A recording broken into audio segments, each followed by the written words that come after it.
Hi guys, it's another day in 2025. We're just a few days in, and one of the goals of 2025 for me is to continue to be successful in my journey, and I'm encouraging and challenging you to make that part of your goal this year. When I mean success, I'm not talking about material wealth because that doesn't really help me become successful. My success is more focused on my life's fulfillment, which is my life's purpose, and my mission, which is supporting others to heal, find their true selves, navigate the murky waters of life, and live truthfully and purposefully while still breathing and living. And as we step into day 9 of this year, I really want to challenge you to take a look at where you are with yourself and truthfully ask yourself the following questions. Are you really where you want to be at? Are you at the same spot that you started last year, January 2024? What has changed? What do you need to change and work on? What are your goals if you don't have them set? What are your core values? Reevaluate your core values if you've learned that you haven't been in alignment with some of them.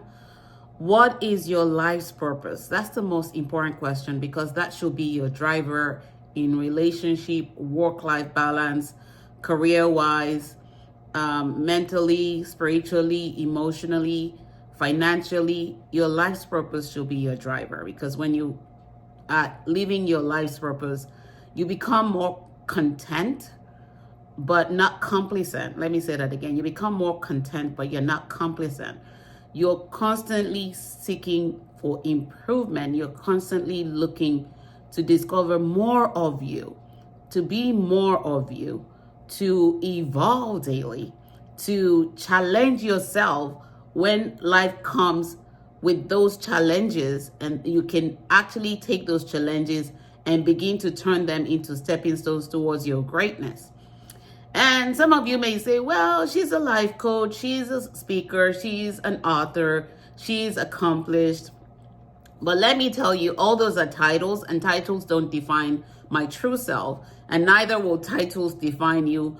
They're just labels. And if you place labels on yourself, you will create internal conflicts that hold you in a space where what you're wrestling with on the internal is what leads you to connect with people that are also wrestling with similar items externally to seek validation.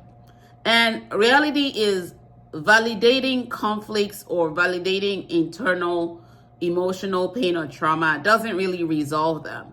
You really have to dive into the root cause of those things and begin to heal from them. And as you heal from them, you realize you become successful in those areas of your life, including emotional, mental, physical, and every other relationship wise, your personal journey. And as long as you start finding meaning and purpose in everything that you do, that defines success. Stop letting the financial stuff that you will leave behind when your time is up define success for you. You see, we live in a society that wants to trend certain things so that people can lose focus of who they are and start seeking for who they're not. And if you're seeking outside of yourself for who you're not, guess what? You will get carried away by the winds that are blowing and that are distractions, and you will lose focus of your own journey. So in 2025, start asking yourself the questions. Who am I if you don't yet know yourself? What is my life's purpose? Why am I here?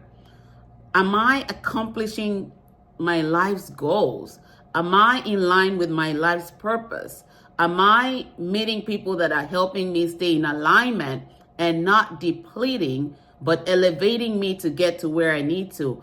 Am I also supporting others and leaving a positive impact in their lives to where they can also evolve? And as I'm evolving daily, am I feeling whole, fulfilled, complete? Because if you're not, you will start seeking for others to do that for you in relationships. And reality is that you would acquire pain in that process because you feel there's an emptiness that you're trying to fill. And that void cannot be filled by other people. That void can only be filled by you. And so in seeking for what you need internally, some of it God has already given to you. God has already equipped you with everything that you need, signed, sealed, delivered as complete when you came into the world. But when we start growing up in environments where the voids begin to get created because the caregivers also had a lack and they didn't know how, and they're now projecting things on, us, we start carrying that on. We start getting emotionally derailed and depleted in every way, and then we start seeking for things outside of ourselves. But reality is everything lies within. And for you to have a successful, meaningful, purposeful journey this year, ask yourself those questions that I started with and begin to look at where you want to be at. Who do you need to support you to get there? Are you in the circle of those that can speak life to you, even without sugarcoating it or trying to cover it up? And because they are also where they're not supposed to be, or they're not evolving, misery begins to seek company to hold you back in that space. You really have to be true to yourself this year if you want to establish that healthy and successful path for yourself. And nobody can really do it but you. One of the beauties of the journey is that you will see how you even lie to yourself. I remember when I started healing, it's 15 years now that I started the healing journey. And healing, by the way, is a lifetime process. If anybody tells you that they are completely healed in 6 months, trust me, it's a lie. We have generational traumas that we carry. We have societal traumas that we carry. We have traditional and cultural traumas that we carry. So you can't heal from everything at once, because every day that you live in this world that we are in, you're going to see some. And if you're not literally healing, you're going to acquire more. So again, healing is a lifetime process. I started it 15 years ago, and it led me to my life, back into my life's purpose, which I ran away from, which is coaching, speaking, and writing on life and relationship, and supporting others to navigate the murky waters, which I started at the age of 17. But like I said, I ran away from it, and now I'm back to it because I know it's my life calling. And I'm no longer allowing people to deplete me. I'm allowing myself to get elevated. I introspect every day, which is something I also recommend for you to do. Introspect every day. Be truthful and honest with yourself as you introspect. And journal down every day. Journal down. Find time to go for walks. Ground yourself in Mother Nature. And allow yourself to also heal your nervous system, because when that breaks down, we begin to suffer anxiety, depression, and things like that.